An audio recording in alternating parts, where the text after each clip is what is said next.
ঘুম আর মৃত্যু দুটো প্রায় একই। যদি শরীরের নিঃশ্বাস বন্ধ হয়ে যায় তাহলেই সেটাকে মৃত্যু বলা হয়।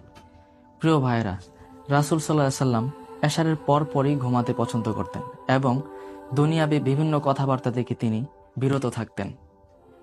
প্রিয় ভাইরা, রাতে যখন আমরা ঘুমাতে যাব, হয়তোবা আপনারা অনেকেই এই দোয়াটি পড়েন, আল্লাহুম্মা বিইসমিকা আমুতু ওয়া আহইয়া, অর্থাৎ হে আল্লাহ, আমি আপনার নামেই বাঁচি এবং আপনার নামেই মরি।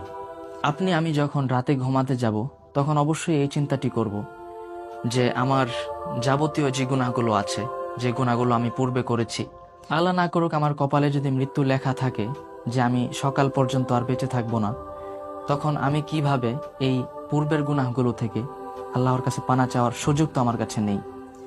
তো ভাই, আপনার কাছে আমি অনুরোধ করব, যখনই ঘুমাতে যাবেন পূর্বের গুনাহের জন্য আল্লাহর কাছে মাফ চাইবেন এবং পরবর্তীতে যেন আপনার দ্বারা গুনাহের কাজ না হয় সেজন্য আল্লাহর কাছে সবসময় দোয়া করবেন, আল্লাহ আমাদের সবাইকে ক্ষমা করুন।